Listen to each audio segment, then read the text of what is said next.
లక్ష్మీ శ్రీనివాస్ కిచెన్కి స్వాగతం అండి. అందరూ బాగున్నారండి. అందరూ బాగుండాలండి, ఆరోగ్యంతో ఉండాలి. ఇప్పుడు మనం అండి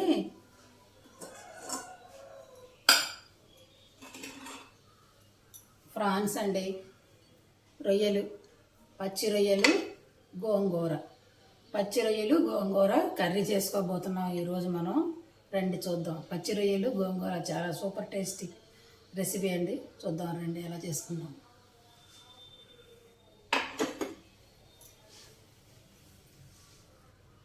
ఇదిగోనండి, పొయ్యి అంటించుకొని పాన్ పెట్టుకొని ఆయిల్ పెట్టుకున్నాం. మనం గోంగూర వేసుకుంటున్నాం కదండి. ఈ గోంగూరని శుభ్రంగా కడిగి చక్కగా సన్నగా కట్ చేసి ముక్కలు కోసి పెట్టుకున్నాము. మనం సన్నగా కట్ చేసామంటే దాన్ని మళ్ళీ మనం ఉడికించక్కర్లేదండి. ఇందులో కొంచెం మనం పసుపు, మ్యాగ్నేషన్లో కొంచెం వేసాను పసుపు, రొయ్యల మ్యాగ్నేషన్లో కొద్దిగా మెంతి పొడి,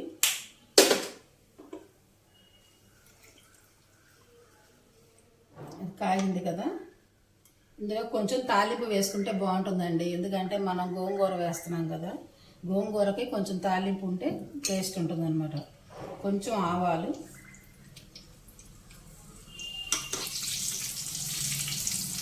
కొంచెం ఆవాలు చిటపటమన్నాయి కదా, జీలకర్ర,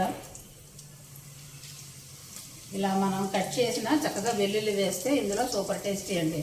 అంటే ఒలిసి చక్కగా చిన్న గంటు పెట్టుకోవాలన్నమాట. ఆ గంటు లేకపోతే పేలుతాయి. ఒక 4 ఎండుమిర్చి అండి, ఎండుమిరపకాయలు మధ్యలోకి ఇలా అనుకొని వేసుకోవాలన్నమాట. అవి ముక్కలుగా వేసామనుకోండి కూర అంతా గింజలు వస్తుంది, మనకి అంత ఇది అనిపించదు.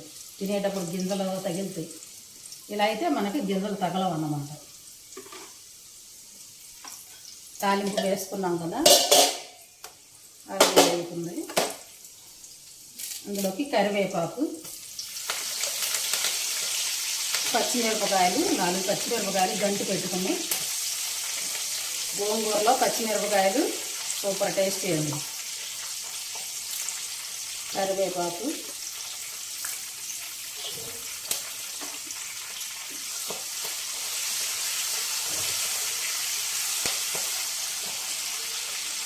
సూపర్ అరోమా వస్తుందండి. అందుకోండి కొంచెం ఉల్లిపాయ, పెద్ద పాయ అయితే ఒక పాయ సరిపోతుందండి. చిన్నవి అయితే చిన్న పాయలు 2 పాయలు వేసాము.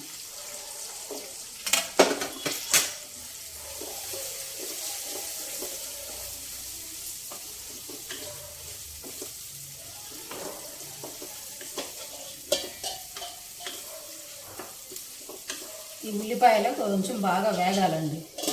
వేగాక మళ్ళీ చూద్దాం.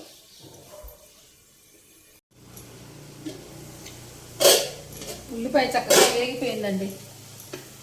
వేగింది కదా, ఇప్పుడు మనం ఈ రొయ్యలు వేసేసుకుందాం. మ్యాగ్నేషన్ చేసి పెట్టుకున్న రొయ్యలు.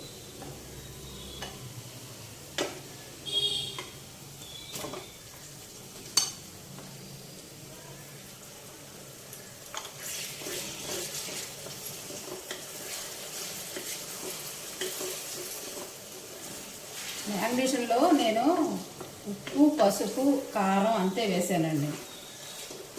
మసాలా పొడులు వేయలే. మసాలా పొడులు ఇప్పుడు ఇందులో వేద్దాం.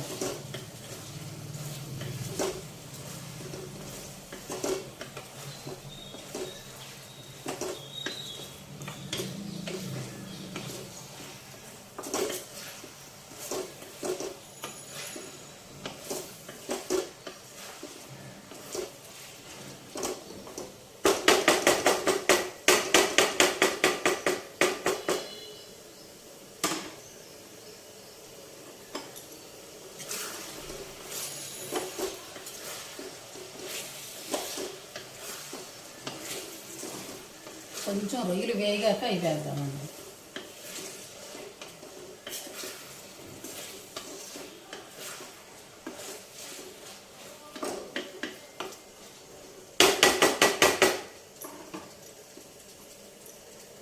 ఇదిగోనండి మసాలా పొడులు, జీలకర్ర పొడి, కొబ్బరి జీలకర్ర పొడి, మిరియాల పొడి. రొయ్యలకి గోంగూరకి కంపల్సరిగా మిరియాల పొడి వేసుకోవాలండి. మిరియాల పొడి వేస్తే వాతం అనేది ఉండదు అన్నమాట, లేకపోతే వాతం చేస్తుంది అంటారు కదా, ఆ వాతం అనేది ఉండదు. మిరియాల పొడి, మసాలా పొడి, ధనియాల పొడి, జీలకర్ర పొడి, ఈ పొడులు వేసేసుకున్నాం.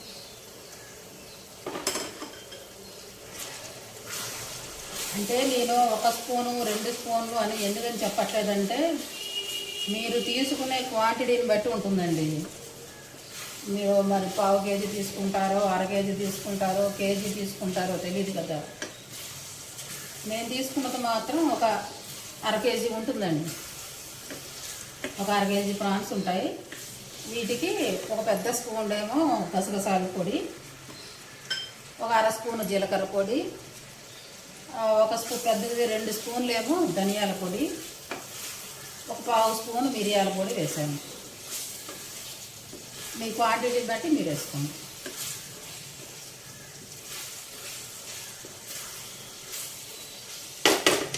ఇదిగోండి కారము, ఉప్పు వేసేసుకున్నాం. గోంగూర వేస్తున్నాం కదండి, కారం బాగానే పడుతుంది, ఉప్పు కారం బాగా లాగుతుంది.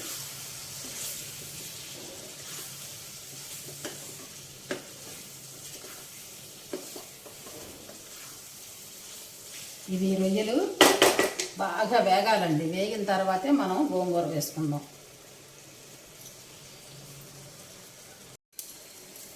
ఇదిగోనండి అసలైంది అల్లం వెల్లుల్లి పేస్ట్ మర్చిపోయానండి. ఇక్కడే పెట్టానా, మాటల్లో మర్చిపోయా. అయినా ఏం కాదులేండి. ఇవి రొయ్యలు సైడ్కి తీసేసి మనం అల్లం వెల్లుల్లి మధ్యలో వేసుకుందాం.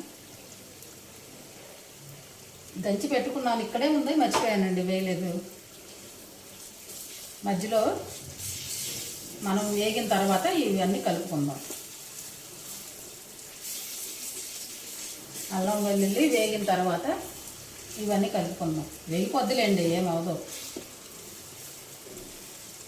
మనం ఉల్లిపాయలు వేసుకున్న తర్వాత వేసుకోవాలి, మర్చిపోయానండి. మీరు మాత్రం ఉల్లిపాయలు వేసుకున్న వెంటనే అల్లం వెల్లుల్లి వేసేసుకోండి వేగిన తర్వాత. వేగిపోతుందిలేండి. సైడ్కి పెట్టి రొయ్యలు ఇలాగా మర్చిపోయామనుకోండి, ఇప్పుడు నేను ఎలాగా మర్చిపోయాను, మీరు కూడా మర్చిపోయారు అనుకోండి.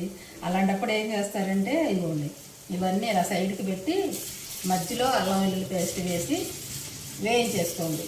ఈ అల్లం వెల్లుల్లి చక్కగా వేగిన తర్వాత మొత్తం కలిపేసుకుందాం.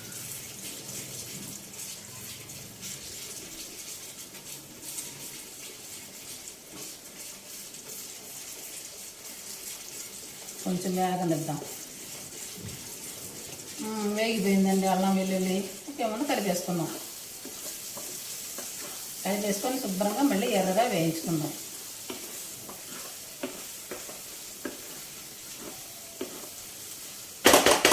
మళ్ళీ వేగాక చూపిస్తానండి. ఇదిగోనండి చక్కగా వేగినాయండి రొయ్యలు, చూసారా? ఎంత ఎర్రగా బాగా వేగాలన్నమాట. ఇలా ఎర్రగా వేగిపోవాలి. మనం ఫ్రై ఎలా చేసుకుంటాం అలాగా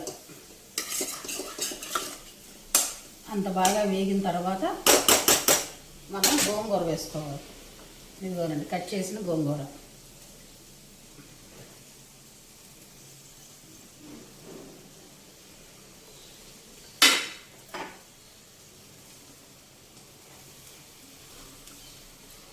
గోంగూర మగ్గితే ఇంతే అవుతుందండి. మీకు చూపిస్తాం కోసమని ఆ చిన్న కప్పులో పెట్టారు.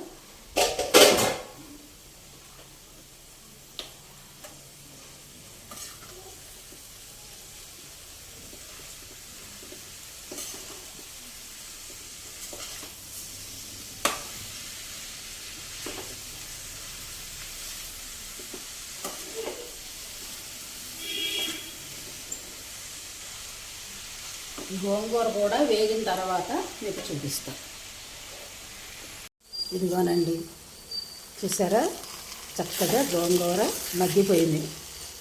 ఇలా మగ్గిన తర్వాత మనం వాటర్ పోసుకోవాలి.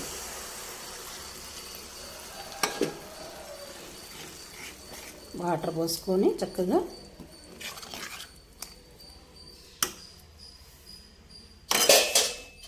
కొంచెం కొత్తిమీర చల్లుకొని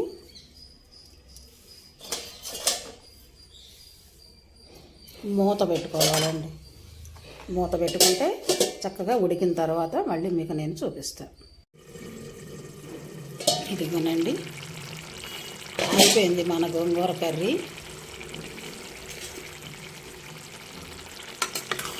అలా ఆయిల్ పైకి తేలిందంటే మనకి గోంగూర పులుసు కూర రెడీ అయిపోయినట్టేనండి.